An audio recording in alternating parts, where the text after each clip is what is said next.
क्या आपको पता है शिव को क्यों आया क्रोध और वो क्रोधित क्यों रहते हैं? आइए जानते हैं। महर्षि भृगु ब्रह्मा जी के मानस पुत्र थे। उनकी पत्नी का नाम ख्याति था, जो दक्ष की पुत्री थी। महर्षि भृगु सप्त ऋषि मंडल के एक ऋषि हैं। सावन और भाद्रपद में वे भगवान सूर्य के रथ पर सवार रहते हैं। एक बार की बात है कि सरस्वती नदी के तट पर ऋषि मुनि एकत्रित होकर इस विषय पर चर्चा कर रहे थे कि ब्रह्मा जी, शिव जी और विष्णु जी में सबसे बड़े और श्रेष्ठ कौन है। इसका कोई निष्कर्ष ना निकलता देख उन्होंने त्रिदेवों की परीक्षा लेने का निश्चय किया और ब्रह्मा जी के मानस पुत्र महर्षि भृगु को इस कार्य में नियुक्त कर लिया। महर्षि भृगु सर्वप्रथम ब्रह्मा जी के पास गए। उन्होंने ना तो प्रणाम किया और ना ही उनकी स्तुति की। यह देख ब्रह्मा जी क्रोधित हो गए। क्रोधित की अधिकता से उनका मुख लाल हो गया, आंखों में अंगारे दहकने लगे।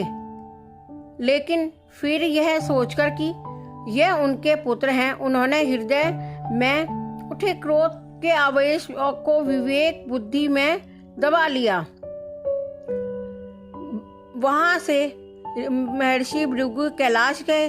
देवादिदेव भगवान महादेव ने देखा कि भृगु आ रहे हैं, तो वे प्रसन्न होकर अपने आसन से उठे और उनका आलिंगन करने के लिए भुजाएं फैला दी।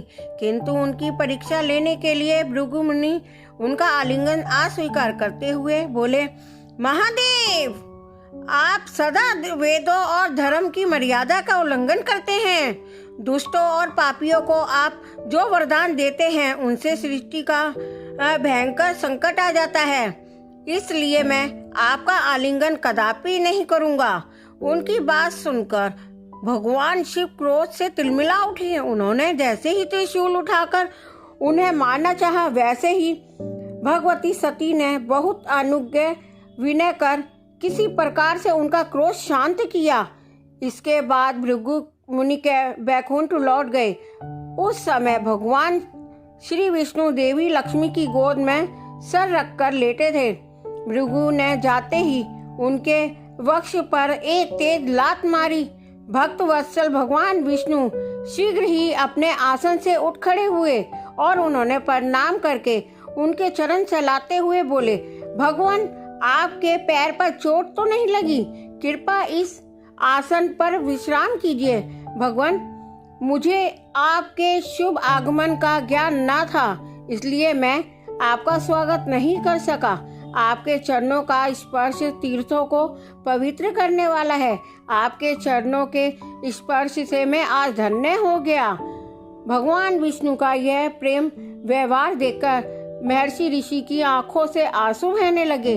उसके बाद वे ऋषि मुनियों के पास लौट आए और ब्रह्मा जी, शिव जी और विष्णु जी के यहाँ से सभी अनुभव विस्तार से कह बताया। उनके अनुभव सुनकर सभी ऋषि मुनि बड़े हैरान हुए और उनके सभी संदेह दूर हो गए।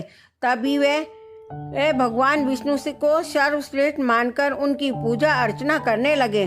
वास्तव में उन ऋषि मुनियों ने अपने लिए नहीं बल्कि मनुष्यों के संदेहों को मिटाने के लिए यह ऐसी लीला रची थी। हर हर महादेव।